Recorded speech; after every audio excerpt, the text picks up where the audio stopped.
I'm Donna Nelson at the University of Oklahoma. I'm filming a lecture for my organic chemistry class. We're going to be covering in this lecture,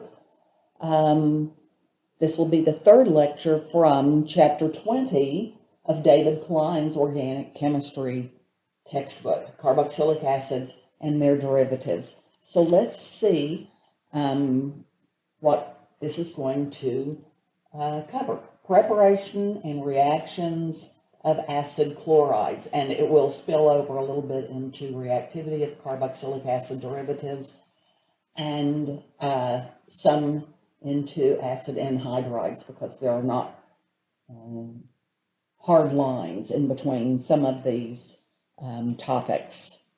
So let's get started. So the reactivity, this is finishing up the reactivity of carboxylic acid derivatives. All the participants in a reaction mechanism, that means reactants, intermediates, and leaving groups, should be consistent with the conditions employed. And that means, for example, if the reaction is being carried out under acidic conditions, no anions will exist. Any anions that might exist will be protonated under the acidic conditions. And so here in this reaction, you're seeing an ester being hydrolyzed to the corresponding carboxylic acid. Under acidic conditions, for this particular reaction, the first step will be protonation of the carbonyl. So here you see the pair of electrons on oxygen plucking the a proton off of the hydronium ion. And so water is an excellent neutral leaving group.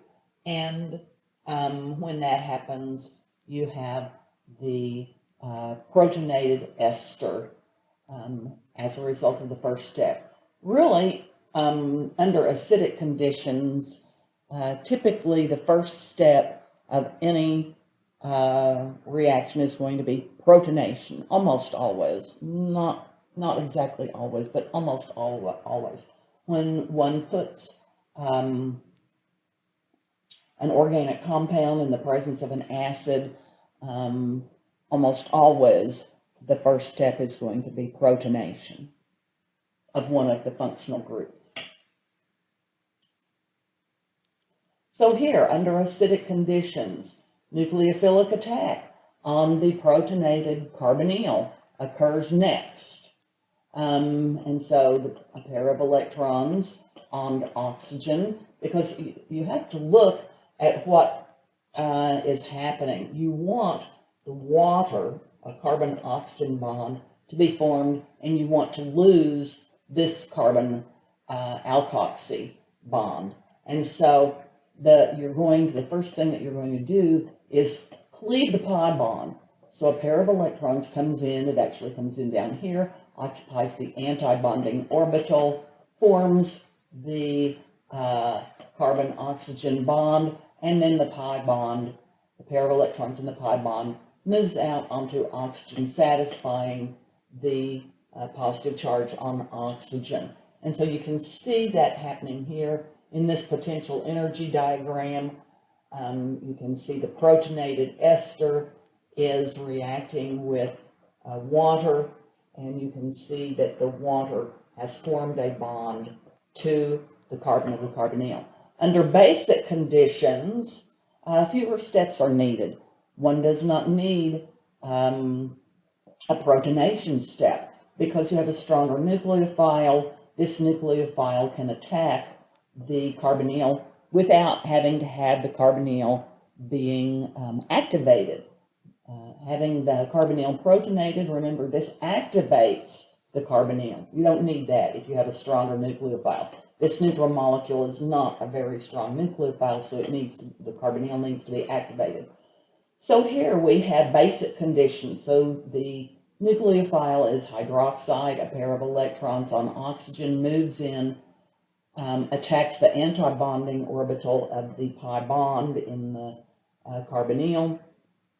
It will form a carbon-oxygen bond, and the pi bond cleaves a pair of electrons on in the pi bond moves out onto oxygen, generating a negative charge on oxygen. And so this one step is depicted here in this potential energy diagram for comparison. You see that they're very, very similar. So the hydroxide moves in for attack, a pair of electrons moves out onto oxygen, and this is a high energy intermediate, and you can see that the reaction has to go over this energy hill, this energy of activation, and then come down a little bit, reaching this high energy intermediate, which is at an energy minimum, just as it is up there. So these are given to you for comparison. Now, when an amine is the nucleophile, it will attack the carbonyl first. The carbonyl does not need to be protonated first. The tetrahedral intermediate with both positive and negative charges, so it forms. And so you can see the pair of electrons on nitrogen will come in, occupy the antibonding orbital. The pair of electrons in the pi bond of the carbonyl will move out onto oxygen, putting a negative charge on oxygen. Since the pair of electrons on nitrogen was used to form this bond, the nitrogen now carries a positive charge. When drawing acyl substitution mechanisms, avoid drawing an intermediate with two charges of the same type. You will not see a dication or a dianion typically. Those do happen, but it's sort of rare.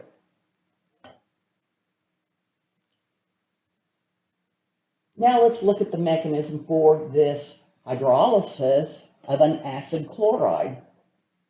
So what you have is you have the hydroxyl replace the carbonyl. So this actually is a substitution reaction. It's not an SN2, but it is a substitution reaction. And the leaving group doesn't require protonation because it's a good leaving group.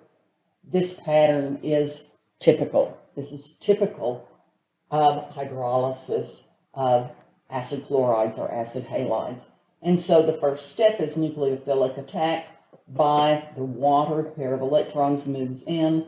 It actually comes in down here on the antibonding orbital, forms the carbon-oxygen bond.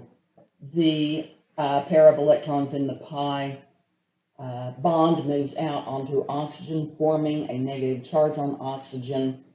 And then the carbonyl reforms, and chloride, which is a good leaving group, departs. And you are left with the protonated carboxylic acid, which then loses a proton to water.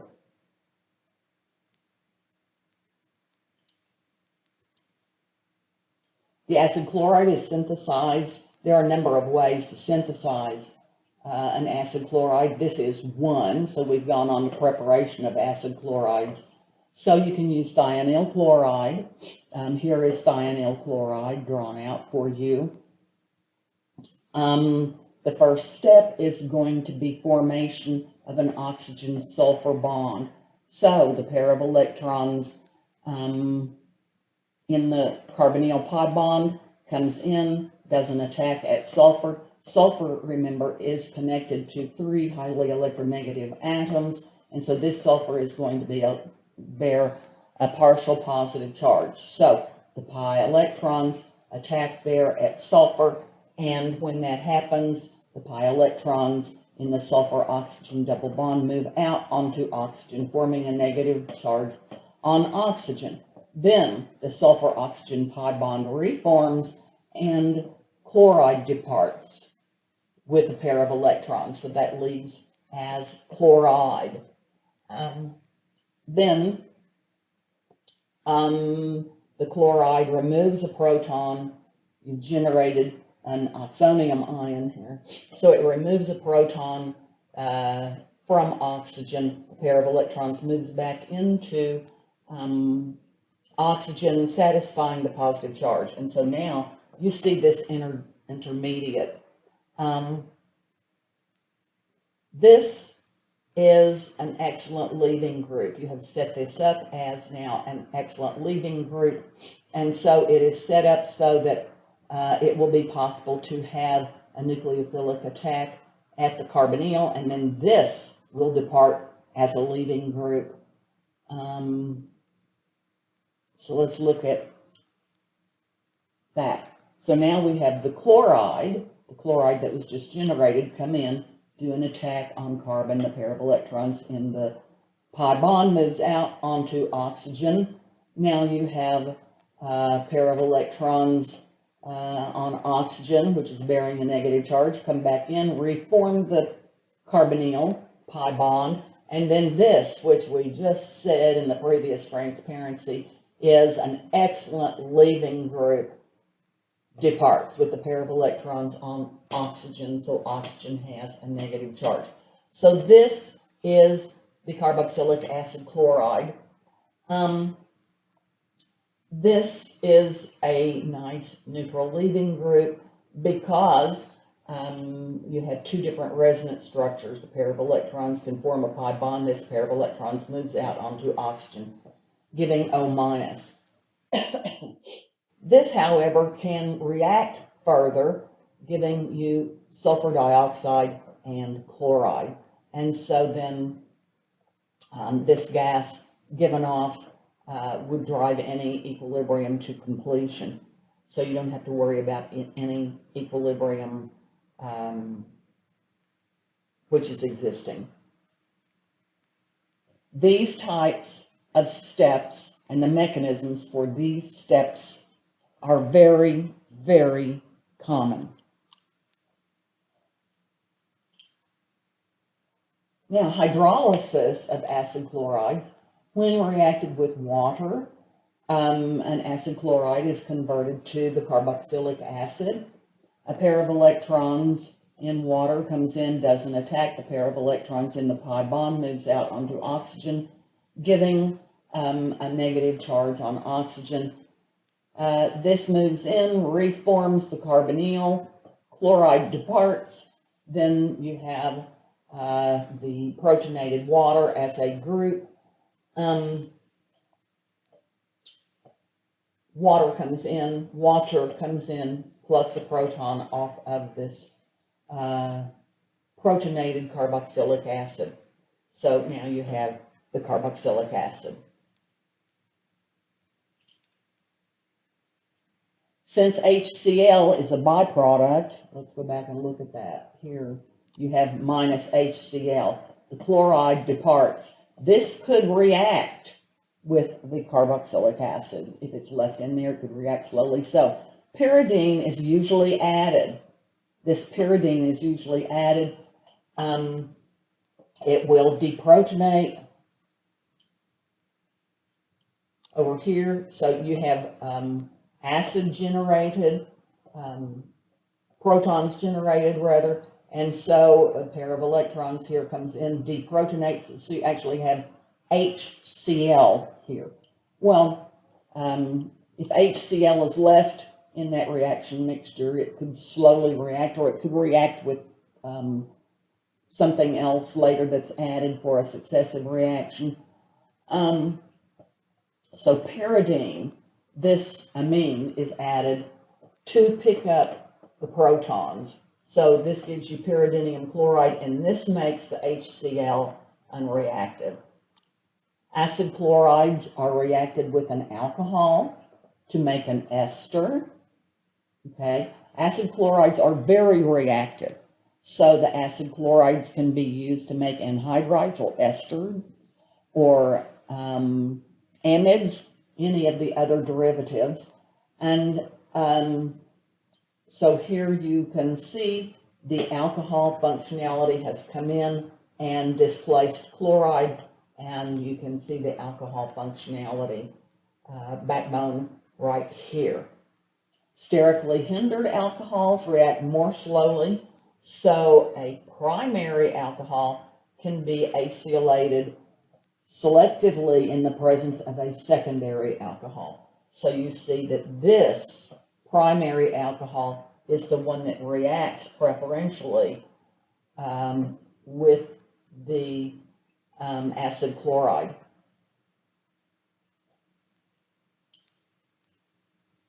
And I might mention, notice the pyridine. Whenever you see pyridine like this, when an acid is being generated, that's what the pyridine is for. So it might not be discussed, but you will need to be able to understand why it's there. So here, acid chlorides are used to synthesize amides. So acid chloride to amide. This is to reacting just with ammonia. Here it's reacting with the primary amine. Here a secondary amine. You would not draw this with the tertiary amine because one of the protons will have to be lost in the reaction. So this reaction works for ammonia or a primary amine or a secondary amine. Notice that two equivalents are needed. Here the pyridine is not added because one of the equivalents of the amine is used instead to neutralize the acid, the HCl byproduct. Acid chlorides can also be reduced using lithium aluminum hydride. Here the C double bond O is converted into carbonyl. The chloride is lost. So here LAH just simply converts the acid chloride to the primary alcohol. Acidic workup is necessary, or here it's just being neutralized, so the water will provide the protons. So let's look at the reaction. Remember, lithium aluminum hydride provides H minus. And so here we have the H minus coming in. It does an attack at the anti-bonding orbital of the pi bond, helping to cleave that pi bond. The pair of electrons in the pi bond move out onto oxygen. Then the carbonyl pi bond is reformed and chloride departs as the leaving group. Now, you have removed the chloride. Now we still need to show the mechanism for conversion of the carbonyl to the OH. Remember, the acid chloride is very reactive, so this is going to be the group that's going to come off first. So now, in a second reaction, H minus does an attack at the carbonyl. A pair of electrons moves out onto oxygen, generating a negative charge on oxygen.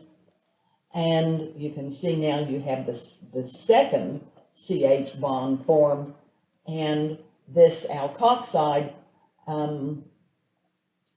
plucks off a proton off of some acid. A small amount of acid will be necessary to neutralize the reaction. So here you have your alcohol formed. Instead of using lithium aluminum hydride, it is possible to use lithium tributoxy aluminum hydride. So this is lithium tributoxy aluminum hydride. So here it's drawn. Lithium tri-T-butoxy. Here you see these three T-butoxy groups. Lithium tri-T-butoxy aluminum hydride. So you have only one active aluminum hydrogen bond. So this reagent is less reactive and more selective. Remember, you learned in Org 1 that whenever a reactant is less reactive, it is also more selective.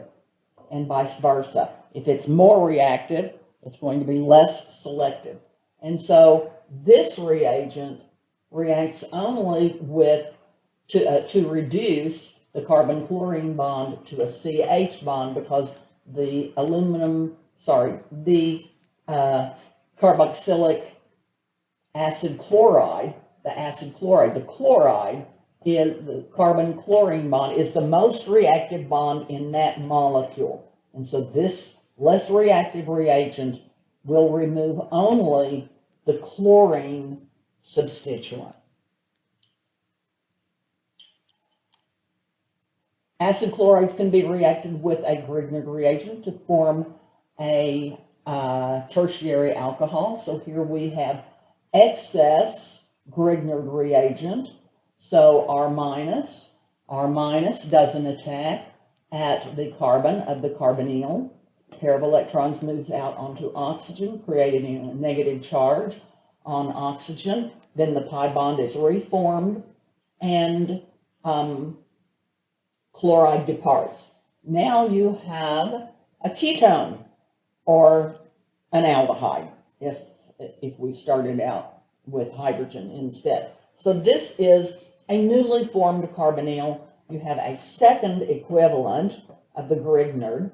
The alkyl anion comes in and attacks at the carbon of the carbonyl. The pair of electrons moves out onto oxygen. Now you have your alkoxy group. This R does not necessarily need to be the same as the other two. It can be different. This alkyl group can be different. And so then the alkoxide deprotonates a small amount of acid, which is used in a workup step. That gives you the tertiary alcohol. The Gilman reagent, lithium dialkyl cuprate, can be used instead of a Grignard. And so here we have a methyl anion, which is furnished by this Gilman reagent, the lithium dialkyl cuprate, right here. So it will do the same mechanism and form a ketone. So here, this stops at the ketone. It reacts with the carbon-chlorine bond, but not the carbonyl. So this is a little less reactive. Remember, this is a carbon-copper bond, so it's less polarized than a carbon-magnesium bond in the Grignard. So this is going to be less reactive. Indeed, it is less reactive. So it hits only the carbon-chlorine bond and not the carbon-oxygen pi bond. So now this illustrates not all, but most of the reactions of acid chlorides that we've discussed in this chapter. And so you will have this figure in the PowerPoint. This figure will be an excellent figure for you to use to study. You can print this PowerPoint slide off and go in and white out each of these reagents and then test yourself to see if you can draw the reagents back in. Or, after you've printed this out, you can go in and white out each of the products and leave the reagents, and then use that as a study aid so that you can see if you can, if you know the reactant and you know the reagent, can you draw the product? So that will help you to study. And so that's the end of, that's an appropriate place to end for this. And so in the next lecture, we'll go on with more reactions of carboxylic acid derivatives.